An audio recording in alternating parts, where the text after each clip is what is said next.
Hey, true believers. Chris Mack coming at you today with the Amazing Spider-Man issue 10. And I was super excited to read this book because of the hype that was behind it. But I'm going to say right off the bat, this book really pissed me off. The story in and of itself, without tying into this stupid Judgment Day with Avengers, X-Men, and Eternals, would have been interesting by itself. But I think what really kind of drove me nuts is the art. I'm not trying to bash it. I mean, you know, this artist could probably do better than I can, but look at the faces. They're just very cartoony. So from what I understand, John Romita Jr. is the current artist on this book. And I don't understand why they didn't keep John on this particular issue. Considering the fact, I'm going to say spoiler alerts if you guys have not read this. If you haven't, go to your local comic shop, grab a copy, and come back. And you're back.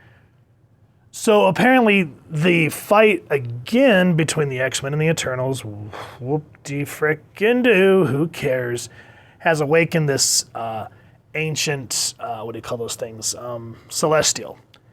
And it's said that it's going to judge the Earth by its each individual and as a collective. And so Peter here is saying, you know, you've got boots on the ground. Is this real? We woke a celestial. Yes. And his first order of business was putting humanity under judgment. All of it. And that means what exactly? The progenitor is omnipresent. Everywhere. Watching. Judging. Sometimes he appears as himself. Sometimes as a person from your past. That's all I've got. Okay, so if someone who should be dead shows up and stares at me in a very judgmental way, I should probably not be crazy. In this particular instance, no. Why do you ask? Oh, no reason. So here we see Gwen Stacy. And this is what pisses me off, is right off the bat, I was hoping that they were going to return Gwen Stacy. This, to me, is what you call a cop-out to sell books. That pissed me off. Now, the idea of what this book is supposed to be, how the Celestial is going to judge individuals on their own merits and as a collective, so people are running around saying, let me help you, and other people are like, I'm good. No, please, let me help you, please, for the love of God. And yet there are those who are still showing their true colors of looting, etc., so forth. But before we go any further, let's talk about who made this book. This is Zeb Wells writing. This is Nick Dragotta, guest artist. My phone's slipping out of my hand. Mauricio Mines doing the colors, and VC's Joe Caramanga doing the lettering. I have a hard time. I mean, look at how Peter's drawn. It looks like someone kind of crapped on his face instead of it supposed to be, what do you call it? It's supposed to be facial hair. Now, he is roommates with his buddy Robbie. Now, real quick, one thing that I'm really irritated about this run is when we got to Nick Spencer's run on Spider-Man, him and Mary Jane were back together. Well, apparently, that's not the case anymore. So, oh, look, Mary Jane and Peter Parker are broken up again. Ooh, no one cares. Now, Robbie's asking Peter if he can come with him to pick out a tux for his marriage.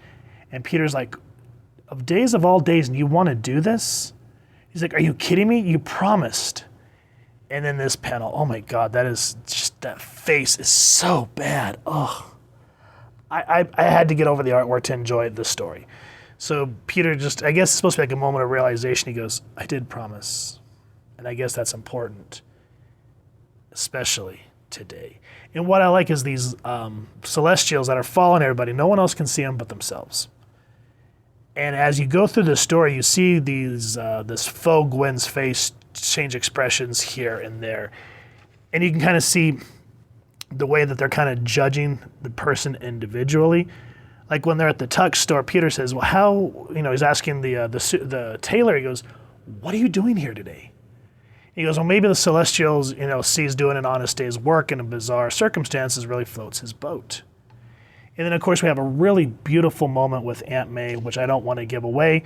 There's a reason that she's okay with what's going on, and I don't want to spoil that, because when I read that, it hit me in the feels really well. There's a really interesting moment with J. Jonah Jameson, but here he's on the rooftop and he goes, he's not coming. I don't know why I still try. And I missed the whole Ben Reilly thing, so if you guys can kind of bring me up to speed on that, let me know. He goes, Ben used to come here and think. I mean, I did too. One of the many things we had in common, him being a clone and all. I know he's missing, or probably worse, but I can't shake the feeling that one day I'll swing by here and he'll just be here. And maybe I can help him. And after this happens, okay, there's a moment with Miles. I'm trying to get to the point that I want to talk about. There's another moment with Kamala Khan. Him and Peter work together at Oscorp. And again, bring me up to speed on what happened with Norman Osborn. Because I remember after Amazing Spider-Man 800, he was where he was the Red Goblin, and he got, defeated. And I think he got put in the raft or something like that. But I guess, again, he has another change of heart. I don't know. But it's interesting. I know I'm kind of flying over this, but there's a lot that I don't want to give away. Gwen goes to disappear, and Peter says, wait. He goes, I want to explain myself to you, to her. I lost someone I loved a while back. I wanted to do everything that I could to get her back. Not everyone agreed with my tactics. In fact, no one did. I couldn't find anyone to help. Anyone except Norman. And he helped me. And no, it didn't work out the way I wanted, but I tried. And now he's gotten a fresh start at life, trying to be a good man. The way I see it, it's my responsibility to help him. It's my responsibility to keep him from becoming the man who killed you. Do you understand? I'm doing this because I still love you. And then here, this is, again, spoilers, guys. This is going to be some major spoilers right here. So if you don't want this book to be ruined, step out now. So the Celestial says, I see your heart, Peter Parker. I see that it's full, open, and alive. I see it shines so brightly it blinds you and baffles the mind of men. And so I judge you worthy. And so receive my gift. And then we get Gwen. Where have I been? I've been somewhere for a long time. And he has a moment to be with her. But this is where I got really upset, because he has this beautiful moment with Gwen.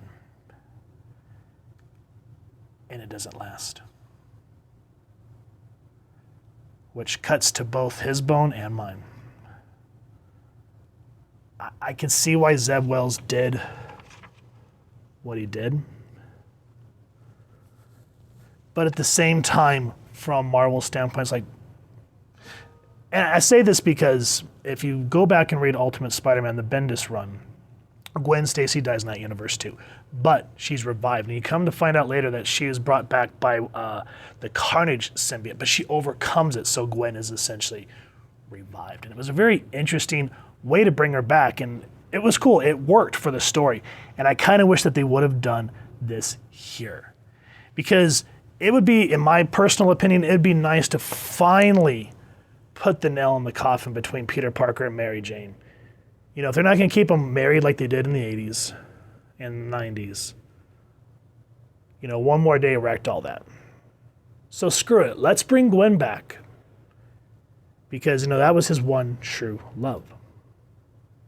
And I would love to see how they function. You know, Gwen being gone for so long and this Peter Parker that's been through the ringer of life all these years without her, to finally have her back in his life. That would be something I would love to see, and that was what I was hoping to see. And I think the reason it pissed me off so much is Zeb Wells did the Death of Doctor Strange, and at the end, he came back. I'm like, oh, that's cool, but then he died again. And it just kind of feels like that's what Zeb Wells did here again, and I'm like, dude. But still, in terms of like tragic, beautiful storytelling, it works. The artwork is a little off-putting. I would have rather seen John Romita Jr., as you can see here on the cover. I would have rather have seen that, then that. But that's my take on it. What do you guys think? If you've enjoyed what you've seen, please first and foremost support your local comic shop and grab a copy. If you've enjoyed this review, we really would appreciate if you take a moment to like, share, and subscribe. Helps the club channel more than you could possibly know. And if you wouldn't mind hitting that fancy little Spidey bell next to subscribe, that way as we continue to upload content, you guys will get notified. Come to the channel, and we love talking with y'all and hearing your thoughts and feedback down in the comments below or our social media pages, which I'll make sure to leave the links down in the description. So with all that said, thank you so much for stopping by. Hope y'all continue to have an absolutely amazing day reading, and happy hunting, true believers.